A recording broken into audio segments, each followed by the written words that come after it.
فبأي آلاء ربكما تكذبان. بلال رضی اللہ تعالیٰ عنہ کا واقعہ ہے. اس کو حضرت شیخ الحدیث رحمۃ اللہ علیہ نے بھی لکھا کہ جب نبی علیہ الصلوۃ والسلام نے پردہ فرمایا تو بلال رضی اللہ عنہ نے اذان دینی بند کر دی. کہنے لگے کہ پہلے میں اذان دیتا تھا تو نبی علیہ الصلوۃ والسلام کا دیدار بھی کرتا تھا، اب میں اگر اذان دوں گا اور دیدار نہ کر سکوں گا تو یہ چیز مجھ سے برداشت نہیں ہو سکے گی. چنانچہ ہجرت کر کے شام چلے گئے. بلاد شام کی طرف ہجرت کرنے کے مستقل فضائل ہیں، حدیث پاک سے ثابت ہے.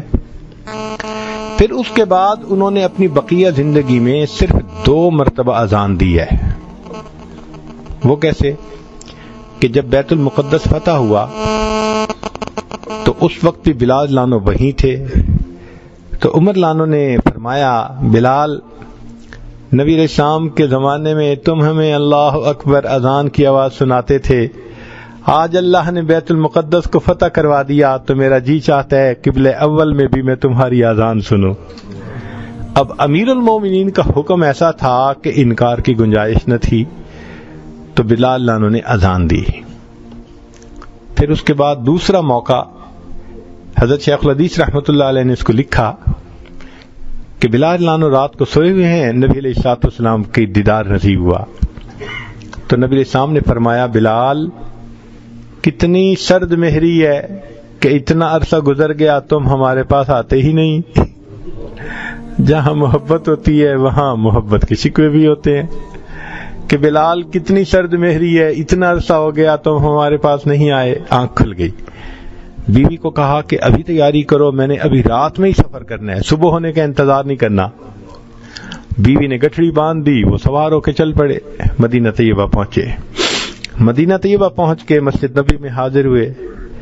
نبی علیہ الصلوۃ والسلام کی خدمت میں انہوں نے سلام پیش کیا تو اتنے میں نماز کا وقت ہو گیا. اب جو صحابہ مسجد میں موجود تھے انہوں نے بلال لانو سے ریکویسٹ کی کہ آپ اذان دے دیجئے، ذرا ہمیں وہ وقت یاد آ جائے گا. فرمان لگے نہیں، میں اذان نہیں دے سکتا. اتنے میں 2 شہزادے آگے، سیدنا حسن لانو اور سیدنا حسین رضی اللہ تعالیٰ عنہ. اب حسنین کریمین نے بھی کہا کہ ہمیں نانا جان کے زمانے کی آواز سنا دیجئے. اب 2 شہزادوں کی فرمائش ایسی بات تھی کہ انکار کی گنجائش نہ تھی، تو بلال لانو نے اذان دینی شروع کر دی. جب انہوں نے کہا نا اللہ اکبر اور صحابہ کے کانوں میں وہ آواز پڑی جو آواز وہ محبوب صلی اللہ علیہ وسلم کے زمانے میں سنا کرتے تھے، تو نبی علیہ السلام کی یاد نے جوش مارا. مرد مسجد میں رونے لگ گئے، آنکھوں میں آنسو ہیں.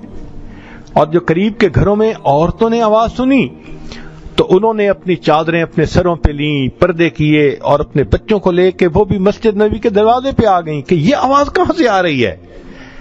اب عجیب منظر ہے، مسجد کے اندر مرد رو رہے ہیں اس آواز کو سن کے جو محبوب کے زمانے میں سنا کرتے تھے، اور مسجد کے باہر عورتیں رو رہی ہیں.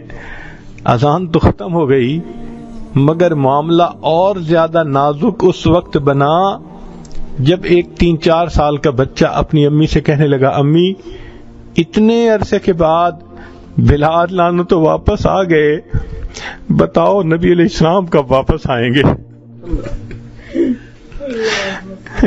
بتاؤ کہ نبی علیہ السلام کب واپس آئیں گے؟ تو صحابہ لانو نبی علیہ السلام کو کثرت سے یاد کرتے تھے.